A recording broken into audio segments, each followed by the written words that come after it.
আমার শ্যাম যদি হইত মাথার কেশ, হাতে দর্পণ ধরি রূপ নিহারি, পুরাইতাম মনির খায়েশ। কুন্তলে সুগন্ধি লইয়া কুসুম চামেলি দিয়া গো, আমি হইতাম দাসী ভালোবাসি, চিরুনি করিতাম কেশ। নমস্কার বন্ধুরা, দিদিমণির পাঠশালাতে আপনাদের সকলকে জানাই স্বাগত। আমাদের এই চ্যানেলের উদ্দেশ্যটা একটু বদলে গেছে। আগে এই চ্যানেলের উদ্দেশ্য ছিল বায়োলজির যে কোনো কম্পিটিটিভ পরীক্ষার প্রশ্ন উত্তর আলোচনা, কিন্তু এখন এই চ্যানেলের উদ্দেশ্য হলো আশপাশের গাছপালাকে নিয়ে আলোচনা, তাদের সম্বন্ধে একটু জানবার চেষ্টা। আমি একটু জানবার চেষ্টা করছি এবং আমি চাইছি এটা আমার অনেকটা ডায়েরির মতো করে থাকুক, যেখানে কিছু তথ্য আমি জেনে সেটা শেয়ার করব। এবং আপনাদের কাছে যদি নতুন তথ্য থাকে তাহলে অবশ্যই আমাকে জানাবেন, কারণ তথ্য আদান প্রদানের মাধ্যমেই তো তা আরও বেশি করে সমৃদ্ধ হয়। তো চলে যাব একদম আজকের আলোচনায়। আজকে আমাদের আলোচ্য যে বিষয় তা হলো কুসুম ফল বা জায়না ফল, বা যাকে কুসুম কুল বলা যেতে পারে। সেদিন মা হঠাৎ বললেন, আমরা যখন ছোট ছিলাম তখন একটা কুল খেতাম, পুরো 25 পয়সার যে কমলা রঙের লজেন্সগুলো তোরা খেতিস সেই রকম, হালকা টক আর মিষ্টি স্বাদের। ফলের সামনের দিকটা একটু সূচালো, তার আবরণটা একটু শক্ত খয়েরি সবুজ রঙের।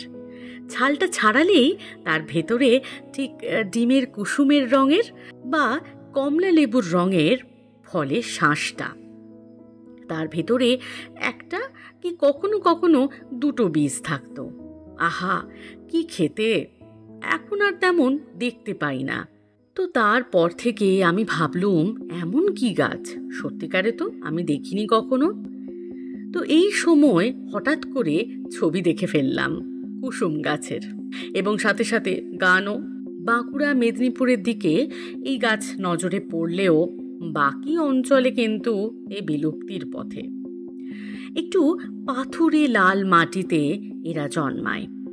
এমনি চিরহরিৎ, বসন্তে এদের পাতা লাল হয়ে যায়, একটু তামাটে লাল, এবং দেখতে অপূর্ব লাগে। বাংলাদেশে এই গাছ চাষ হয়, কারণ বাংলাদেশে তো প্রচুর লাক্ষা চাষ হয়। তো লাক্ষা পোকাদের এটা খুবই ভালো, খুবই উন্নত মানের পোষক গাছ বা হোস্ট প্লান্ট হিসেবে ব্যবহৃত হয়। তো পরে একদিন লাক্ষা পোকা এসব নিয়ে আলোচনা হবে, আজকে শুধু এটুকু বলি। গাছটাকে দেখলে বোঝা যাবে যে ইনি লিচু পরিবারের সদস্যা। এমনি ফল দেখেই বোঝা যাবে যে লিচুর মতোই ব্যাপারটা, কারণ শাঁস আছে, তার ভেতরে বীজ, তো অনেকটা লিচুর মতোই, কারণ একই ফ্যামিলির নাম হচ্ছে স্যাপিন্ডেসি ফ্যামিলি। তো বিজ্ঞানসম্মত নামটাও খুব সুন্দর, সেটা হলো স্লেইশেরা ওলিওসা। তো এই যে স্লেইশেরা ওলিওসা, স্লেইশেরা হচ্ছে গণ বা জেনাস, আর ওলিওসা হচ্ছে প্রজাতি বা স্পেসিসটার নাম। আমরা জানি যে বিজ্ঞানসম্মত নামে দুটো জিনিসকে রিপ্রেজেন্ট করা হয়, একটা হয় গণ প্রথমটা, আর দ্বিতীয় যে নামটা থাকে সেটা প্রজাতিকে রিপ্রেজেন্ট করে। তো এর মধ্যেও একটা সুন্দর গল্প আছে। এই যে স্লেইশেরা, তার নাম হয়েছে একজন সুইস উদ্ভিদবিদ স্লেইশার, তার নাম অনুসারে। আর ওলিওসা আমরা জানি যে বিজ্ঞানসম্মত নাম ল্যাটিনে হয়। তো ওলিওসা এই শব্দটার অর্থ হচ্ছে অয়েলি, মানে অ্যাকচুয়ালি কুসুমের যে বীজ তাতে তো প্রচুর তেল থাকে, সেই থেকে নামটা হচ্ছে ওলিওসা। এবং আরও একটা ইন্টারেস্টিং ব্যাপার আছে, এই যে স্লেইশার গণ বা জেনাস, এর মধ্যে একটি প্রজাতি আছে, আর কোনো এদের আলাদা কোনো প্রজাতি উপপ্রজাতি কিছু নেই, শুধুমাত্র স্লেইশেরা ওলিওসাই পাবো। তো সেই জন্য এরকম যে জেনাস বা গণ হয়, যাদের একটি মাত্র প্রজাতি, তাদেরকে বলা হয় মোনোটাইপিক জেনাস বা গণ। তো কুসুম গাছের না কোনো অংশই বাদ দেওয়া যায় না, সমস্ত অংশই দারুণভাবে ইম্পর্ট্যান্ট। সবকটা অংশেরই ঔষধি গুণ তো আছেই। তো প্রথমে শুরু করি ফল দিয়ে, কারণ ফলটা প্রথমে তো দেখে গাছে আগে ফলটা খেতে ইচ্ছে করবে, তাই না? তো ফলটা খেলে আমাদের হজম শক্তি বেড়ে যাবে, কফ নাশ করে দেবে। এরপরে চলে আসি ছালে। এই গাছের ছালের অ্যান্টি ম্যালেরিয়াল অ্যাক্টিভিটি আছে। অ্যান্টি ম্যালেরিয়াল অ্যাক্টিভিটি মানে বোঝাই যাচ্ছে যে ম্যালেরিয়া রোগকে নিরাময় করতে সাহায্য করে। এবং আরও একটা ইম্পর্টেন্ট জিনিস হচ্ছে আলসারকেও নিরাময় করে। এতে অ্যান্টি ক্যান্সারাস অ্যাক্টিভিটিও আছে। অ্যান্টি ক্যান্সারাস অ্যাক্টিভিটি মানে সেলগুলো যে অনিয়ন্ত্রিতভাবে বৃদ্ধি পেয়ে যাচ্ছে সেটাকে বন্ধ করবার ক্ষমতা আছে কিনা। দেখা গেছে যে হ্যাঁ, আছে। একেবারে চলে আসি কুসুম তেলে। কুসুম তেল বীজ থেকে পাওয়া যায়। তো এই কুসুম তেলের না প্রচুর গুণ আছে। সবার আগে যেটা বলি, চুলের কথা, যেহেতু ওই গানটা দিয়ে শুরু করেছিলাম, চুলের বৃদ্ধি করে এবং চুলের কোয়ালিটিও খুব ভালো করে। স্কিনে এই যে আমাদের বিভিন্ন ধরনের প্রদাহ হয়, চুলকুনি হয় বা পুড়ে যাওয়া, বিভিন্ন ক্ষত, এই সমস্ত কিছু নিরাময়ে সাহায্য করে।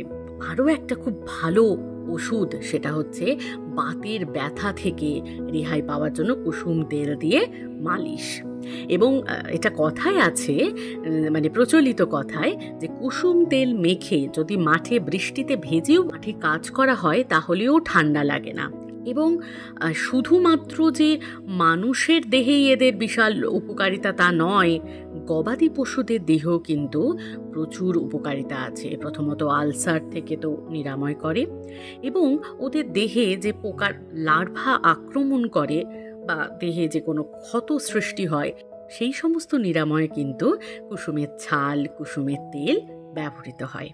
এছাড়া কুসুম বায়োফুয়েল হিসেবে বা জৈব জ্বালানি হিসেবে ব্যবহার করা যেতে পারে। এবং এর যে কাঠও খুব উন্নত মানের হয়। কিন্তু এখন সমস্যা হচ্ছে যে এই কুসুম ফল তো একেবারেই হারিয়ে যাচ্ছে।